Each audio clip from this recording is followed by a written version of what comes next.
오늘 여러분과 함께 나는 죽고 예수로 사는 삶이라고 하는 제목으로 함께 말씀을 나누려고 합니다. 말씀을 통하여 성령님께서 각자에게 들려주시는 그 세미한 음성을 듣는 시간이 되기를 바랍니다. 여러분, 그리스도인이란 어떤 사람일까요? 그리스도인은 예수님을 우리의 마음 가운데 주님으로 영접한 사람입니다. 우리가 예수님을 주님으로 영접할 때에 예수님께서 우리 안에 거하십니다. 그래서 복음 중에 복음은 예수님이 우리와 함께 하신다는 것, 그것이 복음 중에 복음인 줄 믿으시기를 바랍니다. 우리는 복음으로 예수님과 한 몸으로 연합된 겁니다. 예수님과 한 몸이라고 하는 정체성을 보여주는 것이 바로 침례입니다. 침례는 복음의 본질이 무엇인지 명확하게 보여주고 있고요, 복음으로 그리스도인의 과거와 현재 그리고 미래를 보여주고 있습니다. 그런데 타교단에서는요, 침례가 아니라 뭘 주죠? 세례를 주죠. 물을 머리에 이렇게 뿌리는 그런 세례식을 합니다. 아마 여러분 중에서도 세례를 받은 분들이 있을 텐데요, 세례 자체가 의미가 없다, 그런 말을 드리는 것은 아닙니다. 다만 세례는 복음의 본질을 담기에는 좀 부족합니다. 왜냐하면 머리에 물방울 몇 방울 이렇게 떨어뜨리는 것은요, 복음을 다 표현할 수 없기 때문에 그렇습니다. 그런데 침례는 여러분이 잘 아시는 것처럼 머리부터 발끝까지 물속에 온전히 잠겼다가 다시 올라오는 의식입니다. 물론 침례를 받았다고 해서 복음을 다 그대로 믿고 또 사는 것은 아닐 수 있습니다. 제가 몇 년 전에 논산훈련소에 침례식을 진행하러 간 적이 있었는데요, 훈련병 중에는 진지하게 침례를 받는 친구들도 있었습니다. 근데 어떤 친구는요, 손에 염주를 끼고 와서 침례를 받겠다고 하는 친구들도 있었습니다. 왜 그렇게 와서 침례를 받았을까요? 초코파이하고 콜라 준다고 하니까, 선물 준다고 하니까 선물이 목적이어서 선물 받으려고 침례를 받는 분들도 있었다는 겁니다. 교회에서 침례를 받은 분들 중에서도 복음의 의미를 명확하게 알고 침례를 받은 분들도 있지만 그렇지 못한 분들도 있을 수 있습니다. 제가 그런 사람 중에 한 명이었습니다. 저는 모태신앙으로 태어나서 어렸을 때부터 교회를 다녔는데요, 어느 날 목사님이 중학교 때쯤이었는데 형들과 같이 금강에 수영하러 가자고 그러더라고요. 그래서 금강에 수영하러 갔다가 얼떨결에 꼽살이 끼어서 침례를 받았습니다. 침례의 영적인 의미라든가 이런 것들을 잘 모른 채 그냥 어렸을 때부터 교회를 다녔으니까 때 되니까 형들 사이에서 침례를 받는 그런 식으로 제가 침례를 받았던 기억이 있습니다. 자, 그러면 침례는 영적으로 어떤 의미가 있을까요? 우리가 함께 읽은 본문은, 오늘 본문이 침례가 무엇인지 아주 정확하게 보여주고 있는 말씀입니다. 그런데 여러분, 우리가 생명의 삶으로 우리가 큐티를 하고 있지 않습니까? 아직 그런 걸 전혀 모르는 분들도 혹시 있을 수는 있는데, 생명의 삶으로 큐티를 우리가 말씀을 묵상하고 있는데, 혹시 오늘 본문이 어떤 본문인지 아십니까? 로마서 6장 1절에서 7절까지의 말씀입니다. 오늘 침례식 날짜에 정확하게 맞는 본문이 바로 오늘 본문입니다. 근데 여러분, 제가 침례식 날짜를요 8월 달에 잡았어요. 근데 9월 큐티 본문이 어떤 본문인지 몰랐습니다. 근데 침례식 날짜를 잡고 큐티 본문이 나와 보니까 딱 오늘 본문이 침례식 받은 날짜가 바로 오늘 그 로마서 6장 1절에서 7절까지의 말씀이라는 겁니다. 여러분, 우연의 일치치고 굉장히 놀랍지 않습니까? 저만 감동받나요? 제가 이렇게 주님이 이렇게 함께 하시는 게 바로 이런 걸 통해서 제 스스로가 너무 감사했습니다. 오늘 침례 받는 분들은 침례의 의미가 무엇인지 오늘 말씀을 통해서 평생 잊지 않게 될 겁니다. 뿐만 아니라 이미 침례를 받은 분들도 내가 받은 침례가 영적으로 어떤 의미가 있는지 다시 한번 확인하는 은혜의 시간이 되기를 바랍니다. 자, 그러면 먼저 침례식에서 물속에 잠기는 것은 어떤 의미가 있을까요? 물속에 잠기는 것은 예수님과 함께 우리가 죽었다는 것을 의미합니다. 오늘 본문 3절의 말씀을 함께 읽습니다. 시작. 무릇 그리스도 예수와 합하여 침례를 받은 우리는 그의 죽으심과 합하여 침례를 받은 줄을 알지 못하느냐. 여러분, 성경에서 죄라는 말과 빚이라고 하는 말은 같은 개념으로 사용이 되고 있습니다. 다시 말하면 죄를 지으면 빚을 지게 된다라고 하는 의미입니다. 그래서 로마서 6장 23절에서 이렇게 말씀합니다. 함께 읽습니다. 시작. 죄의 싹은 사망이요, 죄는 대가를 지불하게 되는데 사망, 죽음으로 값을 지불해야 된다. 여기에서 죽음은 두 가지를 의미하고 있습니다. 첫 번째는 육신의 죽음이고 두 번째는 둘째 사망, 영원한 지옥을 의미하고 있습니다. 죄에 대한 빚은 죽음으로 값을 지불해야 됩니다. 자, 그런데 2000년 전에 죄 없으신 하나님의 아들 예수 그리스도께서 우리의 죄를 담당하시고 십자가에서 물과 피를 쏟으시고 죽음으로 죄의 값을 지불하셨습니다. 여러분, 십자가의 죽음은 우리가 태어나기도 전에 있었던 사건입니다. 그런데 우리는 예수님을 영접할 때에 예수님과 한 몸으로 연합되었다고 말씀을 드렸습니다. 예수님과 우리가 한 몸으로 연합되었기 때문에 예수님의 죽음은 곧 나의 죽음인 줄 믿으시기를 바랍니다. 그래서 우리가 내가 예수님과 함께 죽었다라고 하는 것을 상징적으로 체험할 수 있도록 물속으로 들어가는 겁니다. 많은 성도들이 침례를 생각할 때에 죄를 씻는 정도로만 생각을 합니다. 물론 우리가 예수님께서 우리의 죄를 씻으셨다라고 하는 표현도 나옵니다. 그런데 하지만 침례는 죄를 씻는 예식이 아니라 우리의 장례식입니다. 오늘 침례를 받으신 분들은요, 장례식을 치른 겁니다. 예수님은 십자가에서 나의 죄만 처리하신 것이 아니라 나의 옛사람이 예수님과 함께 십자가에 못 박혀 죽은 것입니다. 왜냐하면 아담의 후손으로 태어난 모든 사람은 태어날 때부터 아담의 DNA를 가지고 태어나기 때문입니다.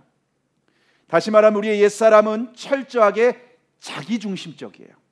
모든 것의 기준은 나예요. 내 생각, 내 경험, 내 지식, 내 감정, 그냥 다 내가 옳은 거예요. 그런데 그 자기중심성 때문에 나도 고통스럽고 다른 사람도 고통스럽게 하고 주변에 있는 사람들을 힘들고 어렵게 합니다. 특별히 우리 자기중심성이 이렇게 활개치는 장소가 어디인가? 바로 가정입니다. 가정에서 아무리 사랑해서 아무리 당신 없이 못 살아 라고 결혼한 부부가 할지라도요, 자기중심성 때문에 피 터지게 싸웁니다. 그럼 가정은 어떻게 될까요? 천국이 아니라 지옥이 되죠. 가정 안에서 내 목숨보다 사랑하는 자식인데 내가 생각대로 잘하지 않고 하지 않으면은요, 어긋나기 시작하면요, 그 자식을 왼수로 생각합니다. 부모도 마찬가지예요. 자식이 부모에게 내가 해주는 것, 내가 원하는 걸 해주지 않으면은요, 나를 낳아준 부모라고 할지라도요, 공격을 합니다. 심지어 살인까지 저지릅니다. 인간의 이 자기중심성이 얼마나 무서운 것인지 우리는 가정을 통해서 경험하고 우리 주변에서 경험하고 있지 않습니까? 근데 우리의 이 옛사람, 이 자기중심성은요, 교육으로 변화될까요? 오히려 사람들이 교육을 받고 지식을 가지면은요, 이 자기중심성이 변화되는 것이 아니라 오히려 자기중심성을 합리화합니다. 자기를 변호하는 데 사용하는 거예요. 오히려 더 이기적이고 더 자기중심적이고 법을 근거로 해서 자기중심성을 합리화합니다. 종교적인 열심으로도 변화되지 않습니다. 오히려 성경적이고 성경적인 지식과 어떤 기도와 열심, 종교적 열심으로 다른 사람을 판단하고 정죄합니다. 너 왜 이렇게 못해? 나는 이렇게 하는데 너는 그거밖에 못해? 여러분, 자기중심성이 해결되는 유일한 길은 죽음입니다. 죽음밖에 없습니다. 그래서 우리가 예수님과 함께 십자가에 죽었다는 것을 믿음으로 우리의 옛사람, 이 자아를 처리하는 것입니다. 나의 죄와 옛사람, 과거의 상처, 악한 습관, 내 안에 있는 모든 더럽고 냄새나는 모든 것들이 예수님과 함께 십자가에 죽었다라는 것을 믿는 겁니다. 내가 예수님과 함께 죽었다는 것을 확증하기 위해서 물속에 잠기는 겁니다. 십자가는 예수님께서 홀로 죽은 십자가가 아니라 내가 함께 죽은 십자가입니다. 그러므로 그리스도인은 내가 예수님과 함께 십자가에서 죽었다는 것을 믿음으로 날마다 우리 안에 있는 자아를 처리할 수 있는 줄 믿으시기를 바랍니다. 저는 학교 다닐 때요, 우등상은 못 받아도 선행상은 받았습니다. 그렇게 보이지 않나요? 네. 어릴 때 부모님으로부터 집에서부터 착하다는 말은 많이 들었습니다. 그래서 제가 착한 줄 알았어요. 근데 소명을 받고 신학교를 갔는데 조직 신학을 공부하면서 제가 이렇게 공부했던 책이 뭐냐면요, 인간의 전적 타락, 아더 핑크의 굉장히 두꺼운 책입니다. 그 책을 오랫동안 탐독을 했습니다. 그래서 인간은 태어날 때부터 전적으로 타락한 존재라고 하는 교리를 제가 열심히 공부했습니다. 방학 되면은 동기들과 학교에 남아서 열심히 조직 신학 책을 스터디했습니다. 그래서 모든 인간이 죄인이다, 타락한 존재다라고 하는 것은요, 제가 이론적으로는 너무나도 정확하게 잘 정리되어 있습니다. 그런데 정작 제가 타락한 죄인이라고 하는 것에는 동의하지 못했습니다. 왜냐하면 저는 누구보다 객관적이고 남을 배려하고 선행상도 받았고 착하다는 소리를 수도 없이 들었기 때문에 나는 그래도 괜찮은 사람으로 생각을 했었던 겁니다. 근데 제가 결혼을 해서 아내와 함께 생활하다 보니까 저의 자기중심성 때문에 아내가 힘들어하는 거예요. 근데 그러면 제가 인정을 했을까요? 그래, 내가 죄인이지. 성경에서도 신학적으로 인간이 타락한 죄인이라고 말하고 있어 라고 인정하는 것이 아니라 오히려 합리화하는 겁니다.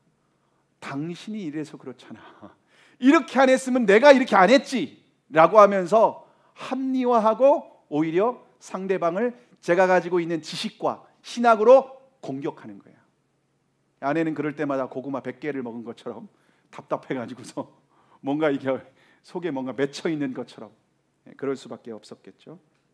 근데 결혼 생활을 통해서 제가 내가 얼마나 자기중심적인 존재인지 하나님께서 철저히 보고 깨닫게 하셨습니다. 그리고 이 문제를 가지고 하나님 앞에서 나아갈 때 하나님께서 십자가에서 내가 주님과 함께 죽은 존재라고 하는 이 복음이 저의 인격 가운데, 저의 삶 가운데 그것이 부딪히게 되었습니다.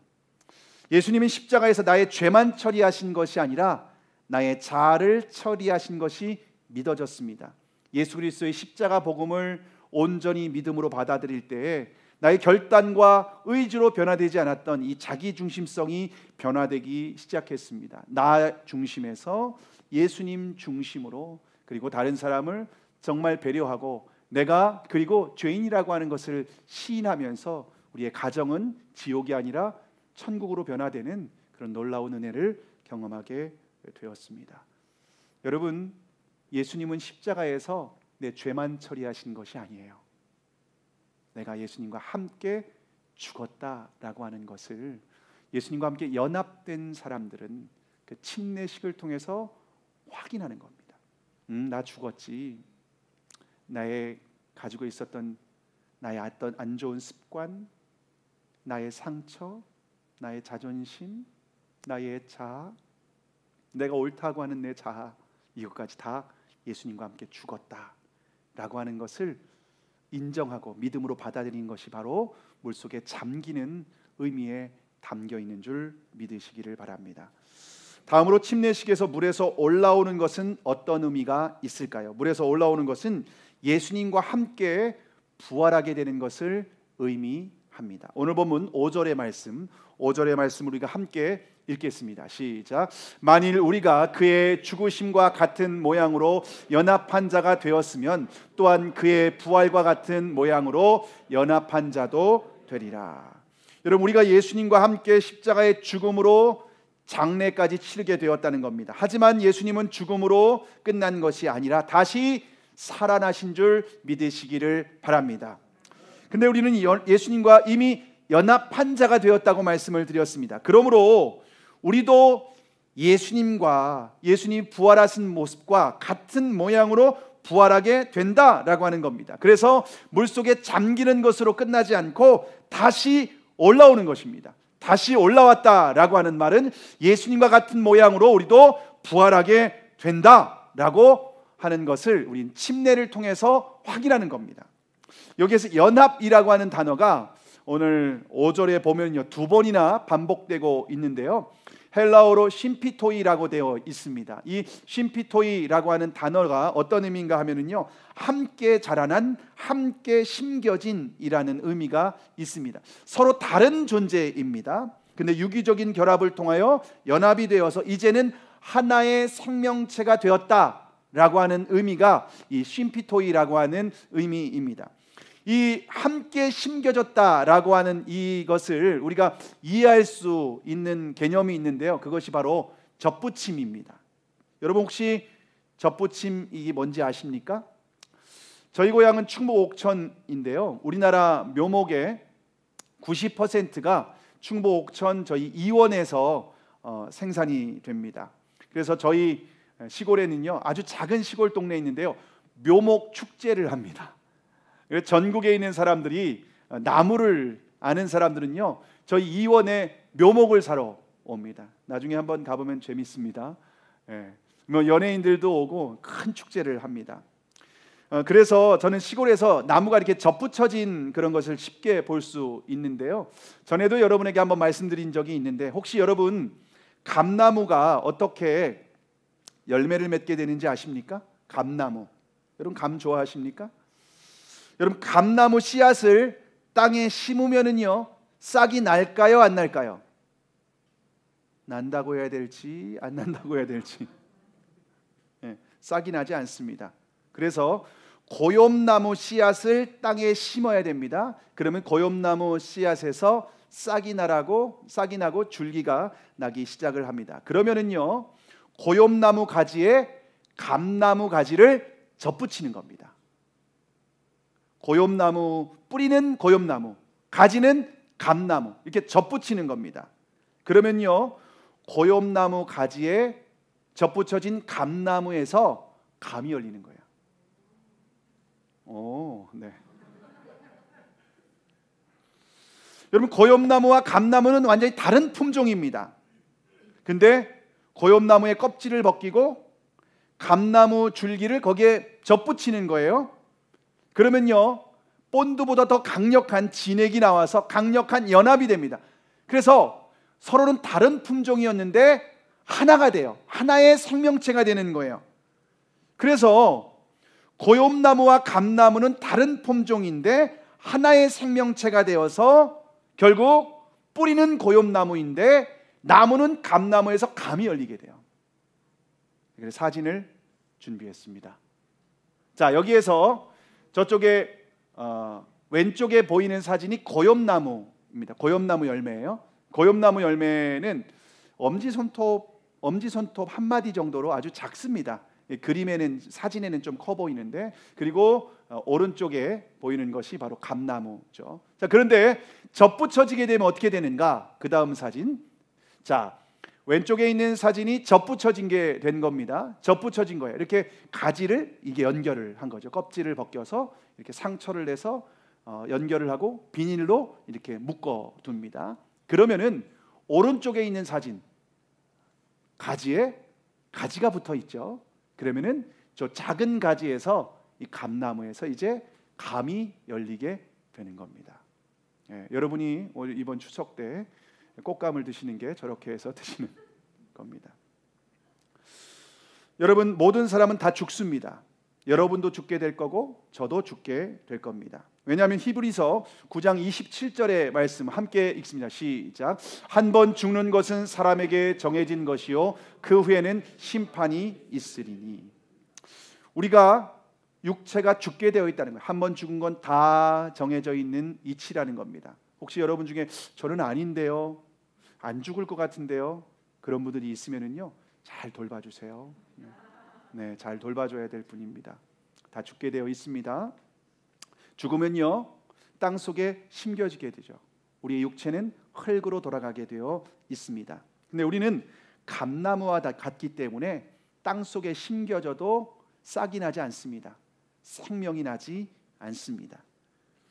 그런데 고엽나무와 같으신 예수님께서 이 땅에 오셔서 죽음으로 이 땅에 심겨지셨습니다. 그런데 예수님은 영원한 생명이 있기 때문에 죽음에서 다시 부활하셨습니다. 그래서 농부이신 하나님 아버지께서 우리를 고엽나무이신 예수님에게 접붙이신 겁니다. 이제는 예수님과 우리가 둘이 아니라 한 몸이다, 연합되었다라고 말씀하십니다. 여러분, 이미 예수님과 우리가 이제 한 몸으로 연합되었기 때문에 예수님의 부활이 곧 나의 부활인 줄 믿으시기를 바랍니다. 이것이 너무 중요합니다. 여러분, 우리의 과거는요, 예수님께서 십자가에 죽으실 때 함께 죽었습니다. 우리의 미래는 예수님이 부활하실 때 부활하신 것처럼 우리도 함께 부활하게 되는 줄 믿으시기를 바랍니다. 이것이 우리가 가진 소망입니다. 예수님과 같이 신령한 몸으로, 영원히 죽지 않는 몸으로 우리가 부활하게 된다라고 하는 것을 성경은 우리에게 약속하고 있습니다. 그래서 우리가 침례식에서 물에서 올라오는 겁니다. 그래서 제가 계속 담궈두고 싶었지만 담궈두지 않고 부활하게 될 사람들이니까 물에서 나오게 되었고, 예수님과 같이 연합되었기 때문에 예수님과 같은 모양으로, 신령한 몸으로, 더 이상 죽지 않는 몸으로 부활하게 된다. 이것이 성경이 복음을 통해서 우리에게 약속하신 것입니다. 자, 그러면 이제 침례받은 사람들, 예수님과 함께 죽고 예수님과 함께 살아가게 되는 이 사람들은 어떻게 살아야 될까요? 침례받은 사람들은 이제 예수님과 함께 동행하며 살아야 됩니다. 왜냐하면 한 몸으로 연합되었기 때문입니다. 오늘 본문 4절의 말씀, 4절을 함께 읽습니다. 4절 말씀 시작. 그러므로 우리가 그의 죽으심과 합하여 침례를 받음으로 그와 함께 장사되었나니 이는 아버지의 영광으로 말미암아 그리스도를 죽은 자 가운데서 살리심과 같이 우리로 또한 새 생명 가운데서 행하게 하려 함이라.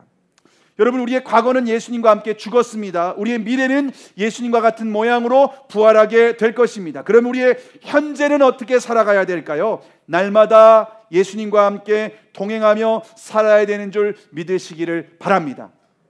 이것이 예수님과 함께 연합된 사람들이 살아야 될 새 생명 가운데 살아야 될 삶인 줄 믿으시기를 바랍니다. 이젠 더 이상 옛사람을 따라 살아가면 안 된다는 겁니다. 왜냐하면 이미 죽었다라고 말씀하시기 때문입니다. 이제는 내 안에 계신 성령님을 따라서 살아야 됩니다. 그래서 갈라디아서 5장 16절에 보시면 함께 읽습니다. 시작. 내가 이르노니 너희는 성령을 따라 행하라. 그리하면 육체의 욕심을 이루지 아니하리라. 성령을 따라서 살아가는 삶, 다시 말하면 내 안에 계신 예수님과 함께 교제하고 그분의 음성을 듣고 그분의 음성을 따라서 동행하는 삶, 그것이 바로 성령을 따라 살아가는 저와 여러분의 삶인 줄 믿으시기를 바랍니다. 예수님과 동행하는 삶은요, 부부가 함께 결혼해서 사는 것과 같습니다. 제가 예수님을 인격적으로 만난 후에 기도했던 제목이 뭐였냐면요, 새벽마다 하나님, 저도 잠언에 말씀하고 있는 그런 현숙한 여인을 만나서 결혼하게 해달라고 열심히 기도했습니다. 제가 7년 동안 기도했습니다. 7년 동안 열심히 기도했는데 현숙한 여인이 아니라 정숙한 여인을 만났습니다.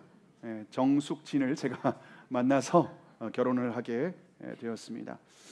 2006년 11월 11일 빼빼로데이에 결혼을 했습니다. 잊지 말려고 11월 11일 빼빼로데 11시가 아니라 그래도 12시에 결혼을 했습니다. 결혼식 날 웨딩샵에서 신부 화장을 하고 머리를 하고 또 드레스를 입고 열심히 고속도로로 달려왔습니다. 근데 그날 차가 얼마나 막히든지 너무 막혀서 거의 꼼짝달싹도 할 수 없는 상황이었습니다. 계속해서 그렇게 가다가는 결혼식장에 늦을 것 같아서 그때 제 친구가 웨딩카를 해줬는데요. 버스 전용 도로를 타기로 했습니다. 근데 그 친구는 이미 그 벌점을 많이 받은 상태라서 만약 오늘 버스 전용 차선에서 한번 사진 찍히면은 아마 면허 정지가 될 것 같다. 너 그러면은 이거 지금 내 사업을 하는데 큰 타격을 입는데, 그럼에도 불구하고 전용 도로를 탔습니다. 그런데 혹시나 사진이 찍히면은 지금 결혼식장 가는 거라고 하는 것을 증명하기 위해서 뒷자리에 앉아 있는 웨딩 드레스를 입고 신부 화장을 하고 머리까지 다 한 제 신부를 뒷자리에서 자동차가 가고 있는데 앞으로 옮겼습니다. 뒷자리에서 드레스를 입고 그 상황이 여러분 상상이 되십니까? 사진 찍히면 나중에 좀 참고해달라고 이렇게 변명이라도 하려고 그렇게 했습니다. 그렇게 해서 도착했는데 늦었습니다. 늦었는데 다행히 교회에서 결혼식이라서 시간을 연장해가지고 결혼식을 했습니다. 여러분, 결혼은요 우리의 정체성이 바뀌는 시간입니다. 결혼식을 통해서 우리의 정체성은 이제 바뀌게 됩니다. 결혼하기 전에는 독립된 존재였죠. 근데 결혼하면 더 이상 독립된 존재가 아니라 두 사람이 한 몸으로 정체성이 바뀌는 시간입니다. 몸만 하나 되는 것이 아니라 정신적으로도 영적으로도 하나 되어야 합니다. 부부는 한 몸이기 때문에 이제 상대방의 기쁨이 나의 기쁨이 되고 상대방의 아픔이 나의 아픔이 됩니다. 여러분, 그래서 결혼식은요 신랑 신부 두 사람이 예식장에 들어오는 것 같은데 실제로는요 6명이 들어오는 겁니다. 신랑과 신부, 그리고 신랑의 부모님, 신부의 부모님. 왜냐하면 부모님으로부터 어릴 때부터 자라면서 경험하고 배웠던 모든 것이 그 신랑과 신부 안에 담겨 있기 때문에 그렇습니다. 그리고 가정 생활 안에서 그건 다 드러나게 됩니다. 그리고 이제는 서로가 한 몸이기 때문에 그거를 온몸으로 서로가 경험하는 시간입니다. 결혼 생활이. 그런 과정을 통해서 우리는 한 몸이 되는 겁니다. 너와 내가 아니라 우리가 되는 겁니다. 그것이 바로 결혼입니다. 그래서 우리로 살아가기 위해서는 이제 너로 살아가는 이 정체성이 바뀌어야 됩니다. 우리로 바뀌어야 됩니다. 삶의 패턴도 바뀌어야 되고요. 경제적인 습관도, 생활 습관도 바뀌어야 합니다. 나 혼자 산다라고 했던 사람이 결혼하면은 내가 벌어서 나 혼자 쓰면 됩니까? 가정이 있는데 함께 살아가고 함께 생활해야 되는 겁니다. 이제는 배려해야 되죠. 물어봐야 되죠. 의사를 물어봐야 되죠. 내가 김치찌개 먹고 싶다고 무조건 김치찌개 하면 되면 아니라 오늘 김치찌개 어때? 나는 된장찌개 먹고 싶은데. 그래? 그럼 오늘 된장찌개 먹을까? 김치찌개는 다음에 먹자. 여러분, 그런데 결혼했는데 여전히 혼자 사는 거예요. 내 마음대로. 당신은 따라와. 무조건. 남자는 하늘, 여자는 땅. 그러면 여자는 너무 괴로운 거죠. 근데 요즘에는 여자가 하늘, 남자가 땅. 땅값이 하늘값보다 더 비쌉니다. 그러면 안 된다는 겁니다. 이제 우리로 정체성이 바뀌어야 합니다. 침례는 우리의 옛사람의 장례식입니다. 그리고 동시에 새 사람은 예수님과 결혼식입니다. 우리 예수님과 결혼했기 때문에 이제는 더 이상 독립된 존재가 아닙니다. 예수님과 한 몸이 되었습니다. 그러므로 예수님과 한 몸이라고 하는 정체성을 갖는 것이 중요합니다. 내가 주인 되어 나의 기준을 가지고 나의 마음과 육체로 살아왔던 삶은 끝내야 합니다. 이제는 내 안에 계신 주님을 인정하는 겁니다. 주님께 묻는 거예요. 인정하고 묻고 감정이 어떤지, 뜻이 무엇인지, 원하는 것이 무엇인지 묻고 듣는 겁니다. 근데 주님께 물으면은요, 바로바로 뭐 김치찌개, 된장찌개 이렇게 말하는 게 아니에요. 음성으로 들리지 않고 주님 우리에게 생각을 통해서 말씀을 하십니다. 그리고 기록된 말씀으로 우리에게 가르쳐 주십니다. 찰스 쉘던의 예수님이라면 어떻게 하셨을까라고 하는 소설이 있는데요. 여러분도 많이 아마 들어보셨을 텐데요. 한 평범한 교회에 성도들이 평안하게 신앙생활을 하고 있었습니다. 그러던 어느 날 한 실직자가 찾아와서 성도들을 향해서 외쳤습니다. 당신들은 예수님을 믿는다고 하는데 왜 다른 사람에게 아무런 관심이 없습니까? 그리고 쓰러지게 됩니다. 그 사건 후에 충격을 받은 맥스웰 목사님이 성도들에게 제안을 합니다.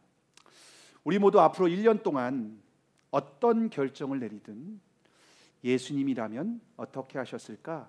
라고 하며 질문하며 우리가 살아봅시다 라고 하고 성도들에게 제안을 합니다. 여러분, 이 질문은 내 안에 계신 예수님을 의식하고 그분의 뜻대로 동행하기 원하는 사람들의 동행의 시작이라고 말할 수가 있습니다. 이 질문에 동참한 사람들은 그 삶이 놀랍도록 변화되기 시작을 했습니다. 한 신문사 사장은요, 선정적인 기사를 팔아서 돈을 버는 사람이었는데요. 근데 예수님이라면 어떻게 하셨을까? 라고 고민을 했습니다. 그리고 정직하고 순수한 기사만 실기로 결정합니다. 이로 인하여서 경제적인 어려움은 겪었지만은 마음에 진정한 평안을 얻게 되었습니다. 또 다른 사람은 가난하고 소외된 이웃들을 돕기 시작을 했고, 또 다른 사람은 직장에서 불의한 행동을 멈추고 정직을 선택하게 됩니다. 그들의 선택은 세상적인 기준으로 볼 때는 때로는 어리석어 보이기도 했습니다. 하지만 그들은 예수님과 함께 동행하는 그 첫 발을 내딛게 되었고, 그들의 삶에는 풍성하고 아름다운 예수님께서 기뻐하시는 열매를 맺는 삶이 되었습니다. 그럼 저와 여러분이 이제 예수님과 이제 동행하는 삶이 되었습니다. 예수님과 함께 죽고 예수님과 함께 영원히 부활하게 될 존재. 이젠 더 이상 분리될 수 없는 온전한 연합, 서로의 다른 인격체가 아니라 한 생명으로 우리는 묶여 있습니다. 한 몸, 부부가 되었습니다. 이제 여러분, 이제까지 내가 살아왔던 삶이 아니라 물어보시기 바랍니다. 내게 너무 당연하고 습관적이고 이것이 무조건 A다라고 하는 결정을 했다면 예수님이라면 어떻게 하셨을까? 그럴 때 주님 우리의 생각을 통해서 말씀을 하셔요. 때로는 주일 설교라든가 성경 묵상을 통해서 우리에게 가르쳐 주십니다. 목장 모임이나 다른 사람을 통해서도 주님 우리에게 가르쳐 주시고 생각나게 하십니다. 그러면 한번 시작해 보는 거예요. 시작해 보는 거예요. 때로는 손해 볼 수도 있고 불편할 수도 있고 어려워질 수도 있지만 그럴 때 예수님은 창조주시거든요. 그분은 부활의 능력을 가지고 계신 분이시거든요. 그분이 우리의 삶을 책임지시고 인도해 주시는 줄 믿으시기를 바랍니다. 그렇게 주님과 동행하는 삶을 살 때 저와 여러분을 통해서 예수 그리스도의 향기, 성령의 열매가 풍성하게 맺히게 되고 저와 여러분 가는 곳마다 정말 그리스도를 증거하는 삶이 되는 줄 믿으시기를 바랍니다. 그런 예수 그리스도와 이제는 한 몸이 되어 온전히 동행하는 저와 여러분의 삶이 되기를 주님의 이름으로 축복합니다.